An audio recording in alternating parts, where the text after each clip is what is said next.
Alright, last day of the weekly pack, and although I don't tend to play the weekly very often, I was tempted to play this one by some posts in the Discord showing some pretty good shop scaling is available.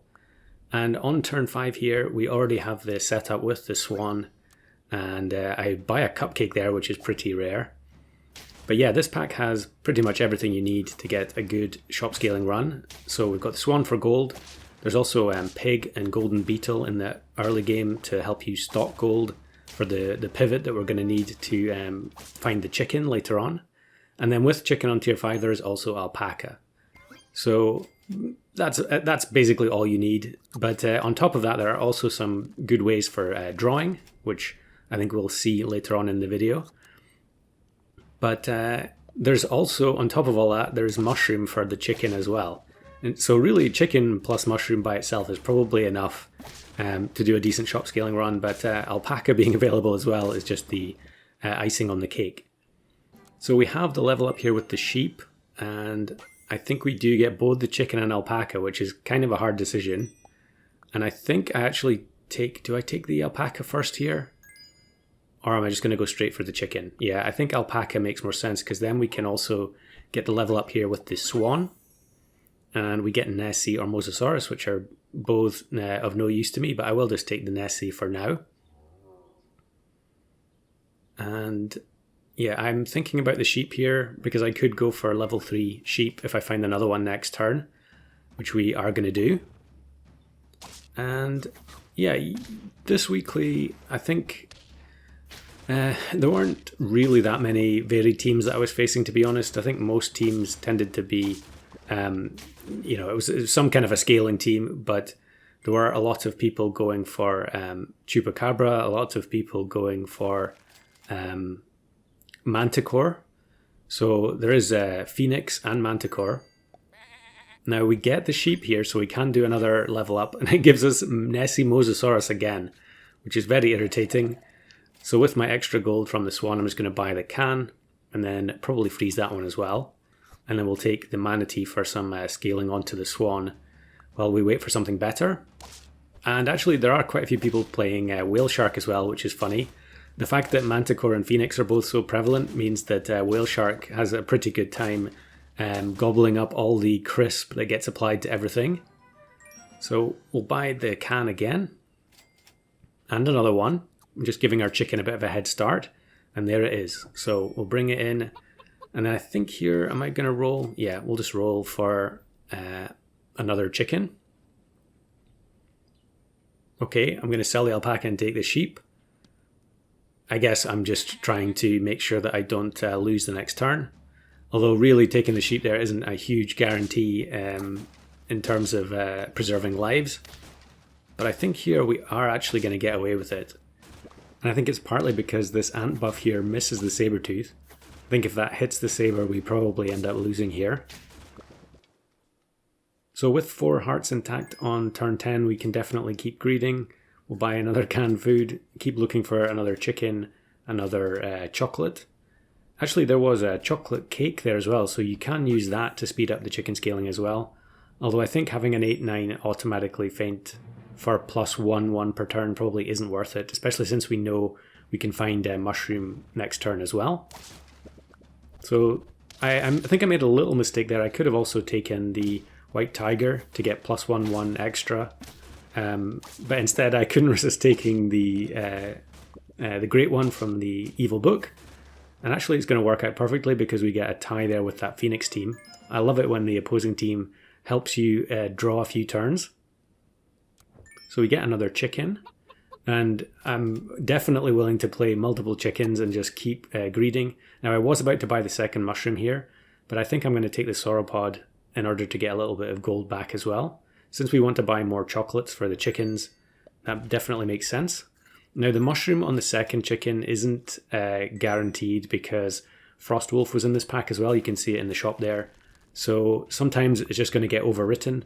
But not a big deal really. Most of the time the mushroom on the front chicken is probably going to be good enough.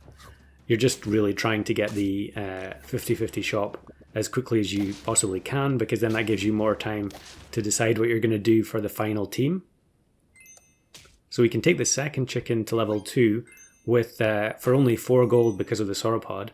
And then we get our own phoenix. So I think here I'm going to sell either the turtle or the swan and take the... Okay, we're going to go for a great one again, but also take the phoenix and put it at the back.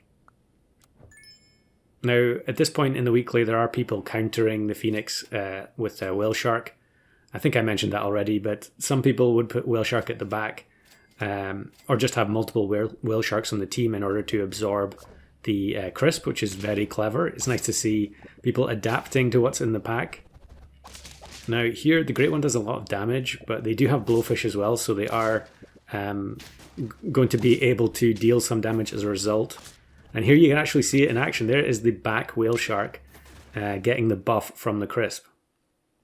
Actually, maybe their whale shark wasn't at the back. It maybe just ended up at the back because I killed some of the units behind it.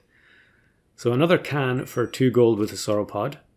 And then, yeah, Sabertooth is an easy take to just make sure that we don't lose any more hearts. We have lost, I think, the last 2 in a row. And I buy the cockatoo just because it has the good stats. And then here I combine onto the front chicken. I really should have combined onto the one behind it. Although I guess since we really do want the chickens to faint, it's not that big a deal. It's more important the units behind them having better stats. And double phoenix at the back of this team. Probably someone going for the opossum achievement there. Or maybe it was just because of bison. You do find that a lot in these weeklies, that when bison is available, people will just play the early game over and over until they get the level 3, tier 1 or 2, and then fish for bison on turn 5. Playing Super Auto Pets like it's 2021.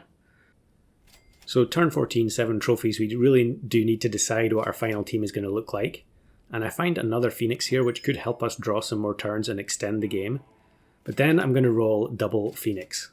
And so that basically decides it for me. We might as well take the 5 of a kind if the game's just going to offer it up like that. Now, there was a time when I used to upload, 4 or 5 of a kinds in a week, and I wouldn't think anything of it. And that was partly because it used to be so unlikely to see one. The life system was more unforgiving, and it was just generally harder to get them. But there came a point where I stopped doing that for the sake of variety, and that has kind of meant that I do have a bit of a backlog of these stocked up. So maybe at some point in the near future, I'll upload a bunch of them in one video and just maybe do it almost like a clip show. Because some of them are quite far out of date now, and I'm sure the Star Pack update will come out very soon as well and invalidate a bunch more videos. So we take the level up on the chicken here. It's not really about the shop scaling, it's more about potentially finding a phoenix from the level up. And then I combine another chicken there. Probably shouldn't have done that. If I want to maybe draw the next turn, I should have probably kept the stats on the team as low as possible. But we do end up getting matched with this very low statted team. Nice to see someone going for pure abilities and no scaling at all. But unfortunately, those types of teams just cannot beat big stats. I guess we could have lost there to something like a Bird of Paradise, Sauropod, or someone else who had a fully shop scaled team. So we immediately find another phoenix, and then another one a couple of rolls later. So we can upgrade our 24-24. And then since we just have 3 gold left, I'm going to take the chocolate cake on a 39-39 for the maximum amount of crisp. And yeah, another pretty low statted team. They've gone moose scaling. So they really are relying on the effects of the level 2.66 Manticore here, which actually ends up doing a lot of damage. I think it's quite difficult to calculate exactly how much damage the Manticore effect does. I don't know if anyone else feels that way, but regardless, we end up winning with 1 Phoenix in reserve at the back. So now we've got some extra clips. These are all from the Discord. Some of them are months old, and I just have never gotten around to including them at the end of a video. So thank you everyone who did send some in. So here is Vibly getting the full team of Nessies. Now this is in the original version of Unicorn Pack, so you can see the Nessie actually spawns based on a +2/2, I think it was, per roll instead of +1, +2. So definitely easier back then, but I mean, Unicorn Pack was crazy broken, so none of these wins were particularly easy, I don't think. And then here's a crazy one from Wombat going for a full team of the fake Chimera snakes. And I think that was done with the old Jersey Devil, which didn't have any limit. And then Killfeed got this full team of Krakens, which were angled from Unicorn Pack, which is hilarious. You love to see that. Actually, still, I think, fairly difficult to get a 50-50 shop in Puppy Pack. And that's why that one was on turn 24. And then here's Killfeed again, this time with angled Bad Dog team. It would be quite interesting to angle a toy from another pack and then keep it alive with Flying Squirrel. I don't know if I've seen anyone do that. And then there's one with a full Bird of Paradise team from Wombat. Not a particularly difficult one, but it's a 5 of a kind nonetheless. And then here's one from God of Americans. And this was in a weekly from a while ago. I think this is the only weekly that Brain Cramp has appeared in so far. So that should help me find it when I go to log these in the database. Then next one, I think this is a Server with 5 Worms of Sand in Unicorn Pack. And this one is, I think that's turn 19. So quite late. But the kind of sketchy Worm of Sand scaling ends up working out in the end. And then we've got some more Unicorn Pack ones here. These are from Bugwagon. So 5 Tiger Bugs. A lot of Pita Bread there. So the Cornucopia was working out well. Level 3 Nessie, but the snipes there, I think, in the end, are actually going to clinch it.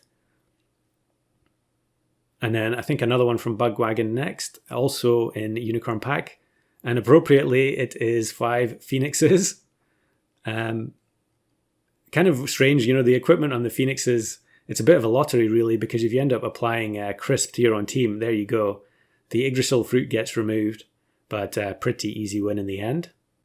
Phoenix is just such a strong unit, but also a really fun design as well. And then one more clip here. This is from the current weekly, and this is 5 Questing Beasts from Seabar Music. And funnily enough, the opposing team actually has Excalibur, which you have to sell a Questing Beast to get access to that. Which, since Bad Dog is in the pack, I guess that means some people probably managed to get their Good Dog achievement this week. Let me know in the comments if you are one of those people.